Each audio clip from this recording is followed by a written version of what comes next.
There always comes a point with these projects where the list of things that you don't want to do starts stacking up and you finally have to get around to them. And that's what I'm focusing on today. First up on the list of things to fix is the mirrors, which is a common problem on these 80 series Land Cruisers. They completely fall apart and they start wobbling and shifting around on the mount. The mirror glass starts shaking around, or in my case, you get a little bit of both. I had broken mounting posts where the mirror assembly sits and broken mirror tabs, so they were flopping all over the place when I was driving, and it looked ridiculous, not to mention completely unsafe since I could not see anything. Since this issue is so common, there are replacement parts available to fix it. I'm using a SLE metal bracket for the mirror motor housing, which is where the glass attaches, and a lower mirror mount from Solve Function. The SLE bracket is held on with any 2-part epoxy, and the Solve Function lower mount is a nice 3D printed piece that just snaps right into place. These are some quality parts compared to the brittle plastic that was there previously, so I'm sure they'll work just fine. Another alternative is to use the mirror motor out of a 2nd gen 4Runner and swap your 80 series motor into the 4Runner housing, if you can picture that, but I learned that after I already bought these parts, so I mean, that's a great alternative, but what I did is going to work just fine as well. The mirror mount itself sits on an aluminum post and rotates into 3 positions via a detent ball that kind of presses against the lower portion of that post, and the compression of the spring keeps it tight. Usually there's a retainer on top that locks into tabs on the post, but my post was broken, so it was not locking into place. I filed a channel into the post where I could run the wires, and I used a bolt, some washers, and a stover nut, which is just a wavy locking nut, to compress the spring. This mimics the factory setup without having to spend nearly anything on replacing the post, just the hardware, and I didn't have to use any aftermarket fixes. So now we have fully functioning mirrors without any wobbling, flopping, or shaking around. Next up on the list is everything else. We need to fix a bunch of things with the cooling system that I should have just done when the motor was out, but I didn't, so here we are.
Stupid design.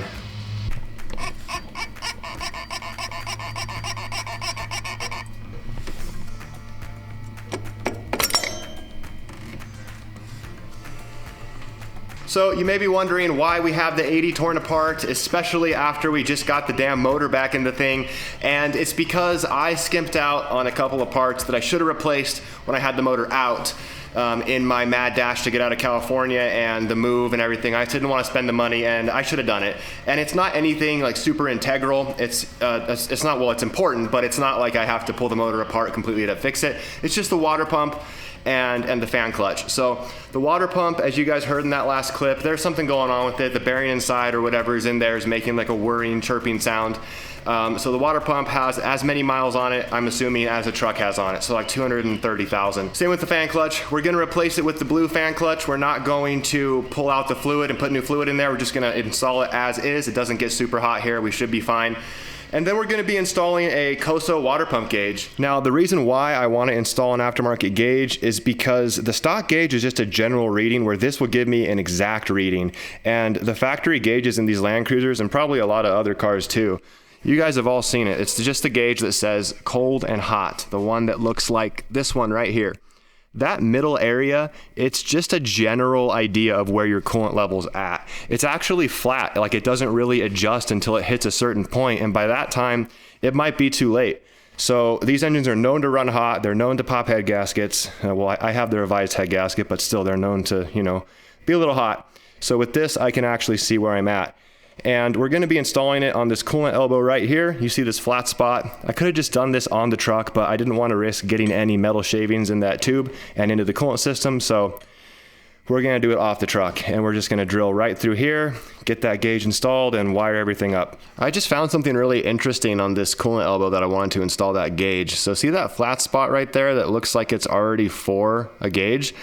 Well, if you look inside the tube, you can actually feel that there is a hole there, almost like maybe in other countries these elbows did have a sensor installed. Let me see if I can show you. So if you look in there, you can see that there's already like a little like recession in that area. So if you watch this channel and you're in Australia or something, I know I've attracted a couple of you to the channel. Ever since I got the 80, I see you guys watching the videos. Does your motor have a sensor here on a non-USDM 1FZ, or was this just something that Toyota thought of doing themselves and they just added it onto the 80 series?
All right, the hardest part of the install is done, and that's installing that sending unit down there. So you can see it's just going into the top of that coolant elbow, and that's going to be routed from this pigtail into the firewall and then into the cab.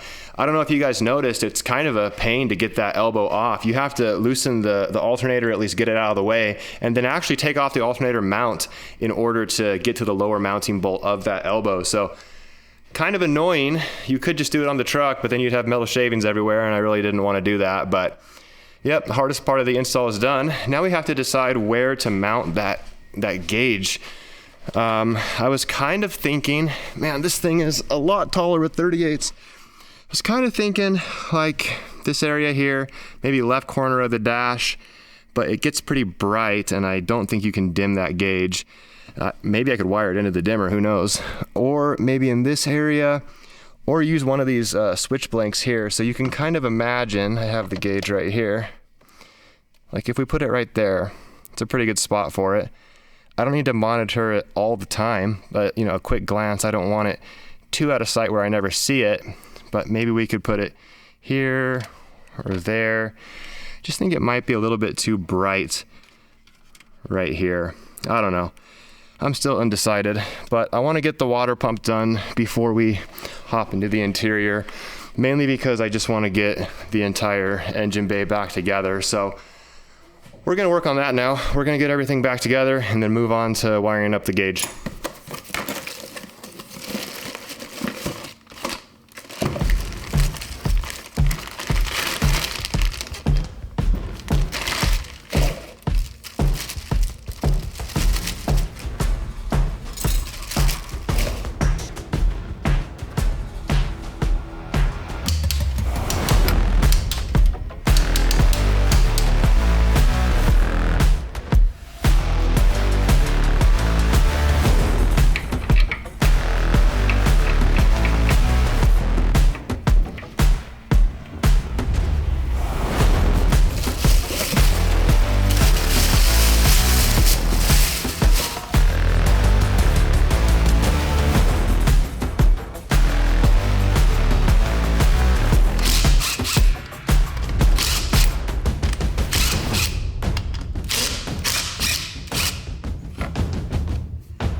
Now that everything is back together, we can finish up that gauge install. So the sensor pigtail is going to attach to this harness right here, and this long harness is going to get routed into the interior.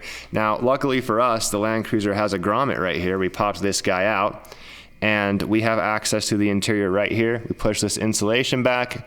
We have clear access to the inside of the cab.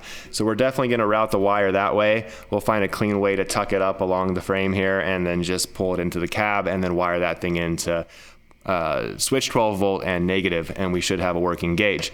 Now, one thing that I'm a little bit confused about is I looked up a lot of other people's installs online, and you see my sensor down there and how it's not flush with that housing. Well, a lot of people's sensors are flush with that housing, and it has me a little bit confused. Now, these are a tapered sensor and a tapered thread. So the threads, they go like this, not like this. They go like that, and the taper on the sensor goes the same way. So when you tighten this thing down, eventually it seals, and because it's tapered as it's tightening. So it shouldn't go all the way down, but it has me a little bit concerned, like, is mine installed wrong or something, or did everyone else just install theirs wrong? But I don't think that's gonna leak. It's not supposed to tighten all the way down. Things that are tapered, they stop because it's tapered. As far as where we're putting the gauge, I've kind of decided on placing it right here. So it was a toss-up between this spot and this spot here, but I think if you're driving and you have to keep looking down here just to see your gauge, you know, I'd rather just look right here. So if I do want to move it in the future to this area, I will, but right now we're going to put it there. But here's how my thought of putting it here would look. So it'd kind of be not flush, it'd be angled up at the driver like that. So you can see how that's like a really nice slick look, but you're looking down just to see it. Whereas if it's here, it's just in plain view at all times. So if it's too bright, we'll tint it or wire it into the dimmer, but I think it'll be fine. And another thing I want to do is really rip out this alarm system. So this vehicle does have TVSS or whatever it's called. That's what this little key fob is here, but this I'm pretty sure is not stock. So this has to be inserted, or else we have an interruption in the starting circuit and it won't start. So you have to put this little chip in like that, and you have like 30 seconds before this thing starts honking all over the place. So definitely want to remove that alarm system at the same time.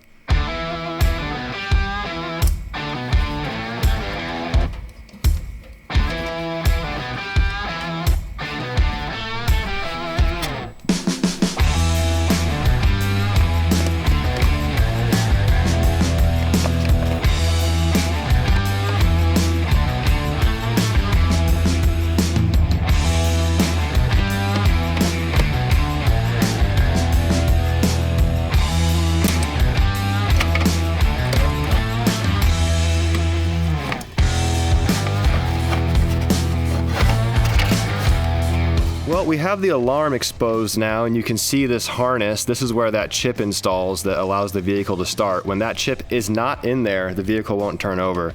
So if we use the key and we go to start it right now, we got nothing. And it won't do anything until this chip is installed into this unit right here. So we can follow these wires, and we see there's a relay right here, and this definitely isn't stock. So I'm gonna cut these zip ties out of the way and just start pulling out all this aftermarket wiring until, whoa, big explosion. You guys hear that? People still got fireworks from 4th of July. So we're going to pull out all this aftermarket wiring until we just get to the stock wiring and connect back whatever this is interrupting.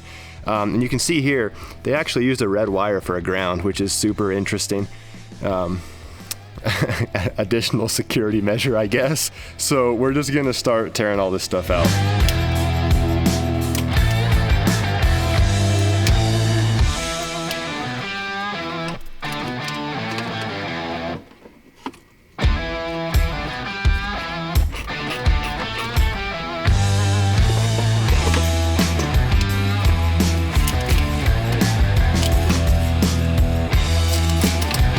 Alright, so as you guys can see at the factory harness up here, they've cut that wire really close to the plug, which I wish they did not do.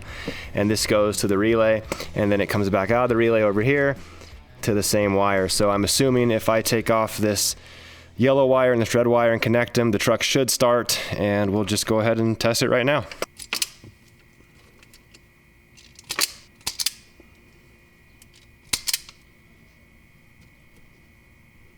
So I think we're just about ready to start this thing up. I have the alarm temporarily bypassed. You can see right here I have those two wires connected together. That is the same wire. You can see up at the harness side there's a black wire up there, and then this wire on the left's that same black wire. This was just interrupted by that relay, and it's what made the whole thing not start with the alarm if you didn't have that special key fob in there.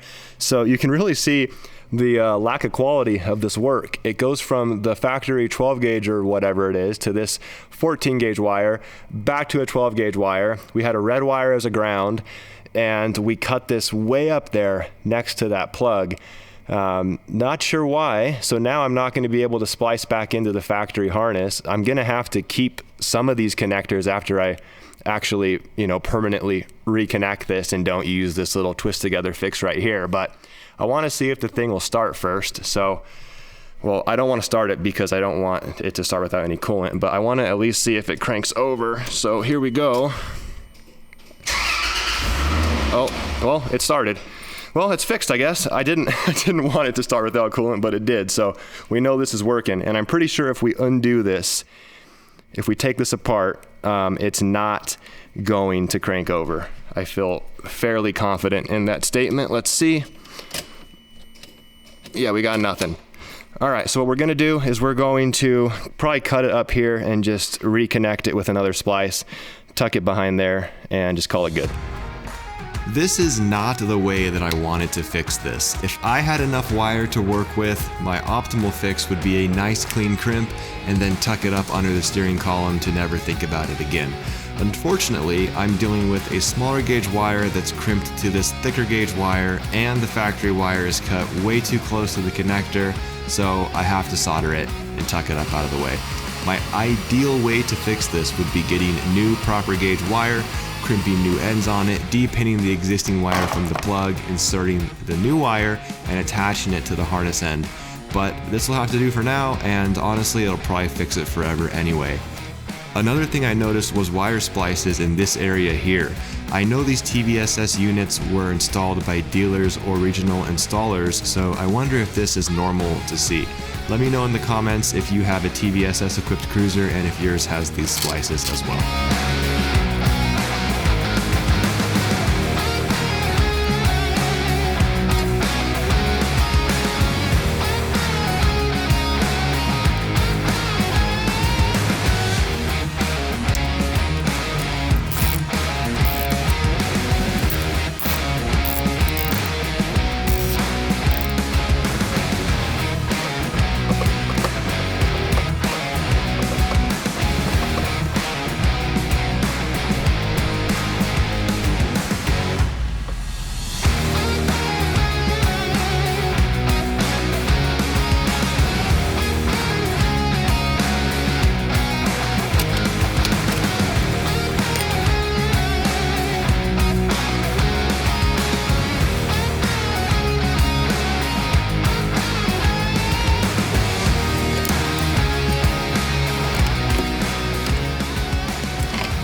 So I just noticed that even though I pulled out that alarm, I think the factory alarm on these TVSS equipped ones, I think they have like an actual horn alarm where if you don't start it fast enough, there's this little security button that starts blinking at you. And if you don't get this key in the ignition, or probably unlock that fob if it was working for me, within like 30 seconds, it does start blaring the horn. So it still does that, but I don't know if that's expected from the factory or not. I really don't know. I guess I wouldn't expect it on a 93, but maybe that's just how they came. But it does start with the key without this thing now. So we can start it like a normal vehicle. And we're gonna fire it up right now and see how this gauge works and get some coolant in this thing and yeah, see what our temperature's at. Let's start it up.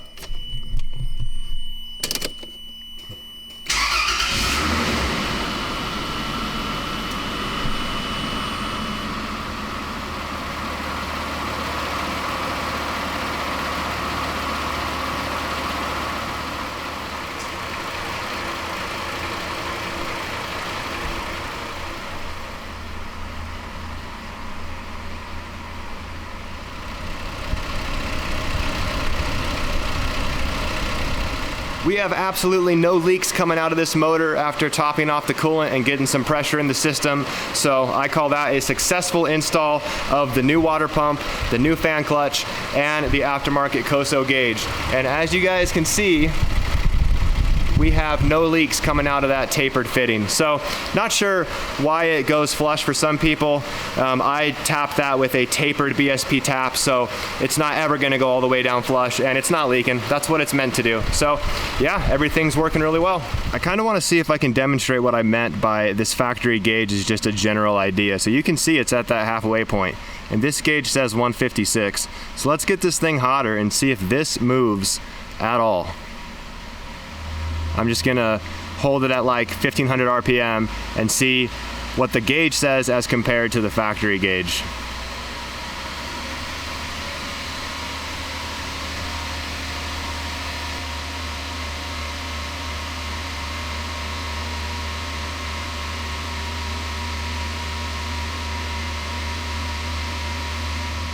So you can see we got the engine 20 degrees hotter at this point, and this gauge has told us every single thing we need to know. This gauge has not moved a hair, not one bit.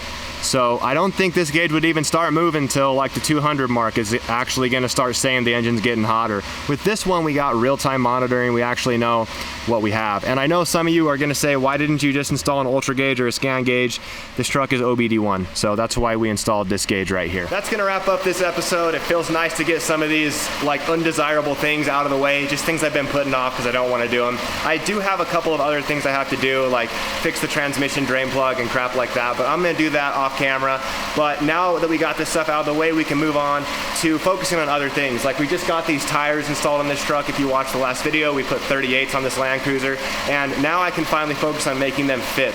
I'm real big into fixing mechanical issues and getting everything running perfectly before I start tossing money at fun stuff, because I don't want to have a 5,000 pound brick on 38s. I want this thing to actually be reliable and run as it's intended to do. So as always guys, thank you for watching these videos. If you like what you see, please subscribe to the channel, like the video, and leave a comment, and I'll catch you guys in the next one. Later. Hey guys, in case you aren't aware, there's currently a build challenge being hosted by Onyx Off-Road where each team that's competing in it gets $15,000 to build a rig, and the winner goes to Ultimate Adventure. And one of the teams competing is Nate from Dirt Lifestyle and Dave from the Dirt Head Shed, and they're actually building a landcruiser, so I really want to support them and help get them some votes.